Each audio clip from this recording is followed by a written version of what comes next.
Everyone has some personal sphere that they wouldn't want others to invade.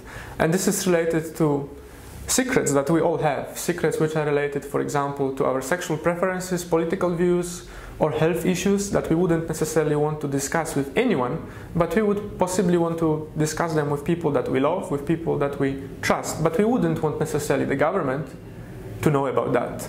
And this is precisely for this reason that we all are entitled to this sphere of privacy, that the European Convention on Human Rights protects that as the right to privacy. What is happening now with mass surveillance is also quite important from some other perspective, from the perspective of freedom of expression. And this is particularly important from the perspective of the work of human rights defenders and journalists.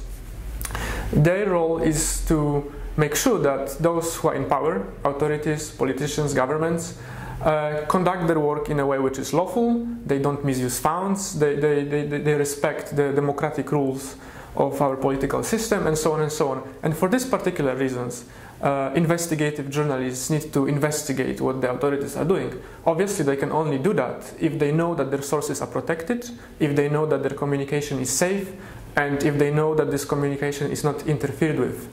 Now the governments are trying to tell us that actually they can access this information, which undermines the whole way the democratic system works. It basically removes this assumption that journalists can do and should do this important investigative work. What we've seen also, over the last 2 or 3 years is that the role that communication online, especially social media, have played with making sure that people are able to mobilize, get together and oppose authoritarian regimes. We've seen that, for example, in the Middle East, North Africa and other countries, so-called the Arab Spring.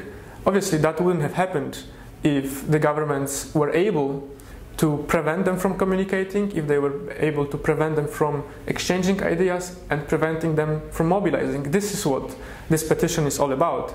It's about us being able to have control over some political system and being able to tell to those in power, no, we have some sphere of privacy, yes, we have freedom of expression.